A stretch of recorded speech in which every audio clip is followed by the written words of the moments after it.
আসসালামু আলাইকুম প্রিয় দর্শক, বাংলাদেশে বর্তমানে যে অন্তর্বর্তীকালীন সরকার আছে তারা কি তাদের কর্মকাণ্ড, তাদের আচরণ এবং কথাবার্তা এর মাধ্যমে দেশের মধ্যে একটা ঐক্যের পরিবেশ, জাতীয় ঐক্যের পরিবেশ তৈরি করতে পারছে? তারা কি মানুষের মধ্যে তাদের প্রতি প্রবল আস্থার জন্ম দিতে পারছে, নাকি তারা মানুষের মধ্যে এক ধরনের বিভেদ, এক ধরনের অনৈক্যের কারণ হয়ে দাঁড়াচ্ছে? নাকি তারা রাজনৈতিক দলের ব্যাপারে সাধারণ মানুষের মধ্যে এক ধরনের নেতিবাচক ধারণা ছড়িয়ে দিতে চাচ্ছে? নাকি তারা বিরাজনীতিকরণের দিকে যাচ্ছে? এই যে প্রশ্নগুলো আমি করলাম, এই প্রশ্নগুলি কিন্তু এই মুহূর্তে আমার মনে হয় সব মিলিয়ে একটা জরুরি প্রশ্ন হয়ে দাঁড়িয়েছে। এই কথাটা আমি এই কারণে বললাম যে আজকে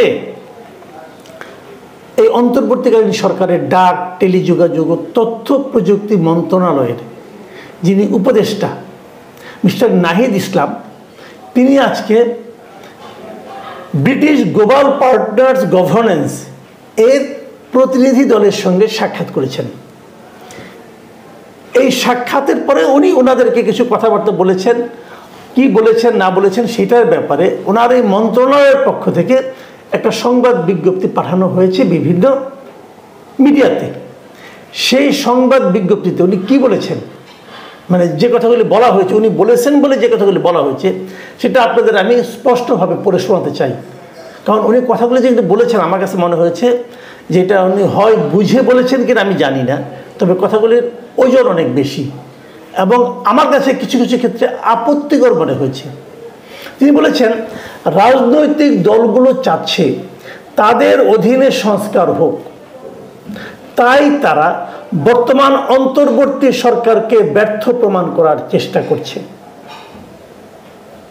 তারা সংস্কারের পরিবর্তে নির্বাচনকে বেশি প্রাধান্য দিচ্ছে। আরো অনেক কথা আছে, আমি এই তিনটা বাক্যকে নিচ্ছি। আমি তিনটা বাক্য নিয়ে কথা বলতে চাই। প্রথম বাক্যটা, রাজনৈতিক দলগুলো চাচ্ছে তাদের অধীনে সংস্কার হোক। এই চাওয়াতে অন্যায় কোথায়? জনাব নাহিদ ইসলামকে আমি প্রশ্ন করতে চাই, এই চাওয়াতে অন্যায় কোথায়? তা তো চাইতেই পারে। আলটিমেটলি এই দেশ চালাবে কোনো না কোনো রাজনৈতিক শক্তি, রাজনৈতিক দল অথবা রাজনৈতিক একাধিক দলের সমন্বয়ে দেশটা চলবে। তো তারা জানতে চাইতে পারে না অথবা তারা আগ্রহ প্রকাশ করতে পারে না যে সংস্কারটা তারা করবে? আচ্ছা, আপনার কথা মানলাম, তাদের করার দরকার নেই, তাহলে কারা করবে? আপনার সরকার করবে। ওকে, তা মানলাম, আপনার সরকার করবে। আপনার সরকার তো সংস্কার কর্মকাণ্ড শুরু করেছেন। আপনারা যে সংস্কারের জন্য যে কমিশন গঠন করেছেন, যে সমস্ত লোকদের নিয়ে কমিশন গঠন করেছেন, তারা কি বিতর্কের ঊর্ধ্বে? তারা কি যোগ্যতার বিচারে আপনার মার্ক? কয়জন লোককে চেনেন আপনি? এই দেশের কয়জন লোককে চেনেন আপনি? আপনার বয়স কত হয়েছে ভাই? আপনার অভিজ্ঞতা কি হয়েছে? অত দূর যাওয়ার দরকার নেই। আপনি তথ্য মন্ত্রণালয়ের দায়িত্বে আছেন, আপনাকে আমি প্রশ্ন করি। আমি নিজে তথ্য মন্ত্রণালয়ের দায়িত্বে নাই, কিন্তু তথ্য মন্ত্রণালয় যে বিষয়গুলি দেখে মিডিয়া, সেই মিডিয়ার আমার অবস্থান 35 বছর। আপনি যাদের নিয়ে মিডিয়া সংস্কার কমিটি করেছেন, এটাকে তো আমি কোনো গুরুত্বই দিই না। আমার কাছে এটা আপনার মনে হয় না। আমার কাছে তো একেবারে আপনার মনে হয় না। এখানে একজন বা দুজন ছাড়া আর কাউকে তো আমি মিডিয়া ব্যক্তিত্বই মনে করি না। আপনি কি করবেন? মিডিয়া সম্পর্কে জনাব নাহিদ ইসলাম, আপনি আমার চেয়ে বেশি বুঝেন না, এটা বলে লাভ নাই। এই মিডিয়াতে নাড়াচাড়া করতে করতে চুল পাকাইছি ভাই। আপনি মন্ত্রী হয়ে গেছেন, আপনি এটার দণ্ডমুণ্ডের কর্তা হয়ে গেছেন, আপনি বুঝেন না। আপনি দেশের মানুষের পালসই বুঝেন না। আপনি বলে দিচ্ছেন রাজনৈতিক দলগুলো তাদের অধীনে সংস্কার হোক, চাওয়া, এই চাওয়াটা অন্যায় না, এটা স্বাভাবিক চাওয়া। তাদের সঙ্গে আলাপ করছেন এই কমিটি গঠন করার সময়। আপনারা যে সংস্কার কমিটি গঠন করেছেন, আপনারা কি পলিটিক্যাল পার্টিগুলোর সঙ্গে আলাপ করেছেন যে আমি এই লোকগুলিকে নিয়ে এই লোকগুলিকে নিয়ে সংস্কার কমিটি করতে চাই? করেন নাই। আপনারা নিজেদের মতো করে করছেন। আপনারা কারা? কতিপয় এনজিও লোকজন নিয়ে এসে বসছেন। এনজিও লোকরা দেশের কিভাবে চলবে ঠিক করে দিবে? বাংলাদেশে যারা এনজিও করে আমি মুখস্থ বলতে পারি, তবে 90% লোক করাপ্ট।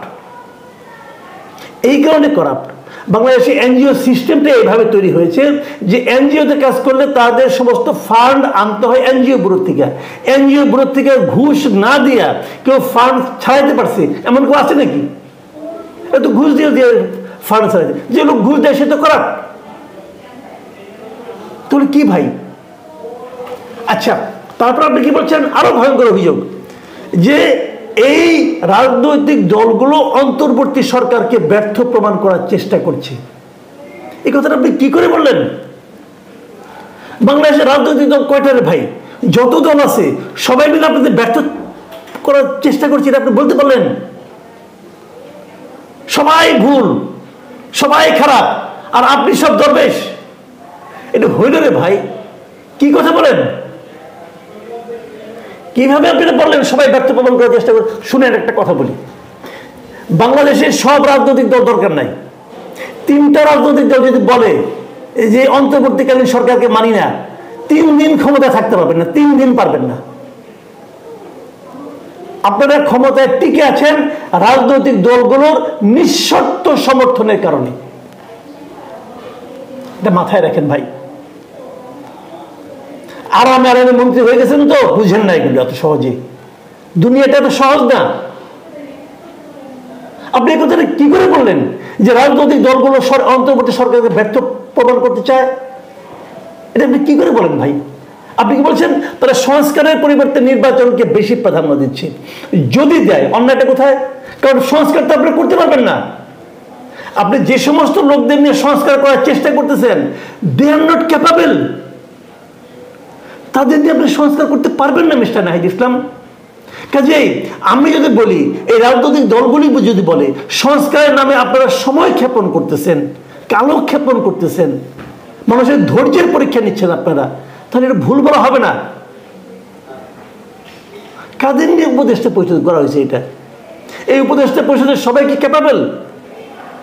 শুনেন, আপনাদের লক্ষ্য ছিল দুটো। আমি বলি দুটো প্রকাশ্য এবং একটা অপ্রকাশ্য। দুটো হলো, 1 নম্বর হলো একটা নির্বাচন করা, অবাধ ও সুষ্ঠু নির্বাচন করা, আরেকটা হলো কিছু সংস্কার করা। আর 3 নম্বর যেটা অপ্রকাশ্য, সেটা হলো গিয়ে যতদিন এই কাজটা করতে সময় লাগবে ততদিনে আপনার দেশটা চালাবেন।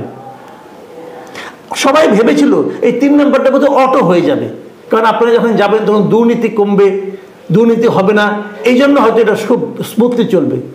কিন্তু সেটা কি পেয়েছেন? আপনাদের বাজার ঠিক করতে পারেন নাই, দ্রব্যমূল্য ঠিক করতে পারেন নাই, মানুষের হাহাকার, দ্রব্যমূল্যের মানুষের যে নাভিশ্বাস, এইটা আপনারা থামাতে পারেন নাই। একজনকে বাণিজ্য মন্ত্রী বানানো হয়েছে, সে আসার পরে সয়াবিন তেলের দাম 1 লাফে 8 টাকা বাড়ছে। আগের দিন পর্যন্ত সয়াবিন তেল নাই বাজারে, একদম নাই, সংকট। যে 8 টাকা বাড়ালো, সঙ্গে সঙ্গে সয়াবিন তেল বাজারে চলে আসলো। এটাকে সিন্ডিকেট বলা হয়। এই সিন্ডিকেটের পক্ষের লোকটা বাণিজ্য মন্ত্রী বানিয়েছেন আপনারা। যে লোকটা বাণিজ্য মন্ত্রী হয়েছে, আপনি বলেন যাদেরকে সিন্ডিকেট বলা হয়, যে 7টা 8টা কোম্পানিকে সিন্ডিকেট বলা হয়, ওরা যারা তেল আমদানি করে, তেল রিফাইন করে, তারা যে সিন্ডিকেট হয়, এই বাণিজ্য মন্ত্রীর সঙ্গে প্রত্যেকটা লোকের, এই প্রত্যেকটা কোম্পানি মালিকের যে সম্পর্ক, ততটা তার 100 ভাগের 1 ভাগ সম্পর্ক কি জনগণের আছে? কিন্তু জনবিচ্ছিন্ন একজন লোককে আপনি বানাইছেন। আপনারা তো পারেন না, আপনারা লোকই নির্বাচন করতে পারেন না যে কোন লোকটা যোগ্য আর কোন লোকটা অযোগ্য। দোষ চাপাচ্ছেন অন্যের উপর। এটা দুনিয়ার নিয়ম, আমরা ছোটবেলা থেকে দেখে আসছি।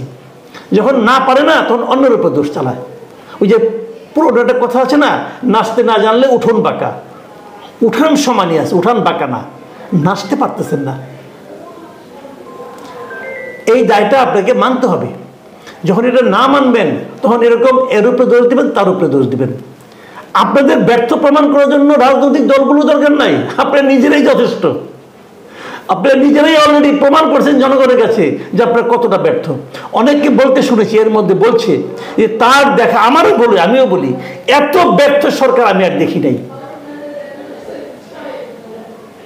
প্রিয় দর্শক, আমি জানি না আপনার আমাদের কথাগুলো, আমি হয়তো একটু আবেগপ্রবণ হয়ে গেছি, কিন্তু আমার কাছে এগুলো খুবই খারাপ লাগে যখন নাকি নিজের দায় কেউ অন্যের উপর চাপাতে চায়।